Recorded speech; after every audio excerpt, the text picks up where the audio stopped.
حضرت عائشہ صدیقہ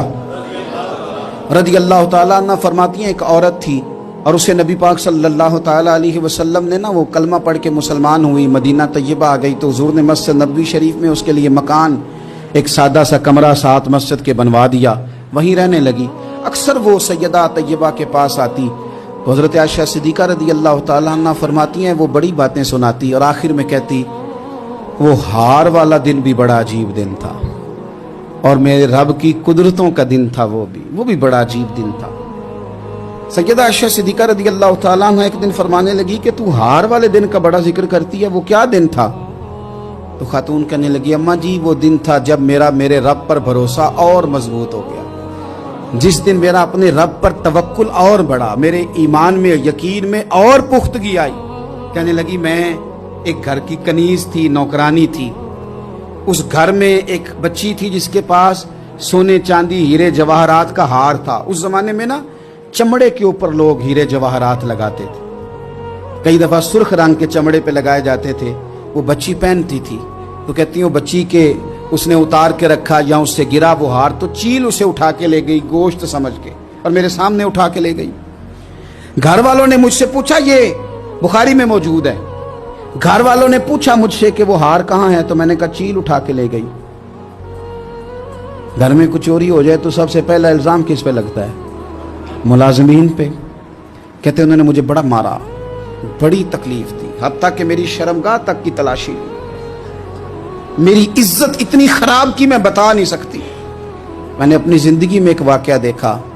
ایک امیر گھر میں چوری ہو گئی، ملازم کو اتنا مارا کہ وہ چارپائی پہ پڑ گیا، پولیس والوں سے اتنی مار پروائی گئی کہ وہ بیچارہ چارپائی پہ پڑ گیا اور پھر وہ اتنا بیمار ہوا اور کچھ دنوں کے بعد پتہ چل گیا کہ چور تو اپنا بیٹا ہے ان کا، پھر اس کا انتقال ہو گیا۔ اب وہ سیٹھ صاحب اور گھر والے آ کے مرنے والے کے کان میں معافیاں مانگ رہے ہیں، کان میں۔ تو میں نے ان سے پھر کہا تھا کہ یہ تو اب چلا گیا ہے، تمہارا زور چلتا تھا نا تو تم نے قانون خریدا اور تم نے اسے جتنا ہو سکا تم نے اسے مار پڑوائی، تمہارے پاس جو عدالتیں تھی تم نے وہاں کارروائی کی، اب ایک عدالت قیامت کے دن لگے گی۔ یہ کمزور تھا نا، کچھ کر نہیں سکا۔ میرے نبی پاک صلی اللہ علیہ وسلم نے فرمایا سن لو، اگر سینگ والی بکری نے بغیر سینگ والی بکری کو تکلیف دی ہوگی نا تو قیامت کے دن اسے بھی بدلہ دینا پڑے گا کہ تیرے پاس سینگ تھے اور تو نے اسے مارا تھا۔ وہ خاتون عرض کرتی ہے سیدہ عائشہ کی خدمت میں کہ مجھے بڑا مارا، مجھے تکلیف دی، میں کہہ رہی تھی کہ میرے سامنے چیل لے گئی ہے پر وہ نہیں مان رہے تھے، اماں جی انہوں نے مجھے بڑا مارا۔ حضرت عائشہ صدیقہ کہتی ہیں پھر کیا ہوا؟ کہنے لگی اماں جی جب کوئی میرا مددگار نہ رہا، مجھے تکلیف دے رہے تھے، رسوا کر رہے تھے، تو میں نے اپنے رب سے مدد چاہی،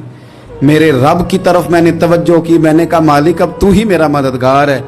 کہتی ہے وہ مجھے مار رہے تھے تو وہ چیل جو ہار لے گئی تھی وہی لے کے واپس آ گئی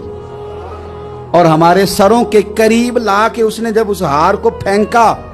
وہ مجھے چھوڑ کے سائیڈ پہ ہوئے، وہ میری بے گناہی جان گئے، لیکن آپ کو بتاؤں اس دن سے میرا اپنے رب پر یقین اور بڑھ گیا۔ مجھے سمجھ آ گئی کہ جب انسان پورا ٹوٹ جاتا ہے اور جب کوئی چاروں جانب اس کا مددگار نہیں ہوتا تو رب تو ہوتا ہے نا، اللہ تو اس کا مددگار ہوتا ہے نا، وہ تو پھر اپنے اس بندے کی مدد کرتا ہے نا، پھر وہ تو توانائی دیتا ہے نا، وہ تنہا نہیں چھوڑتا، وہ تو آنسوؤں والوں کے آنسوؤں پہ بڑا کرم فرماتا ہے، وہ تو قسم پرسی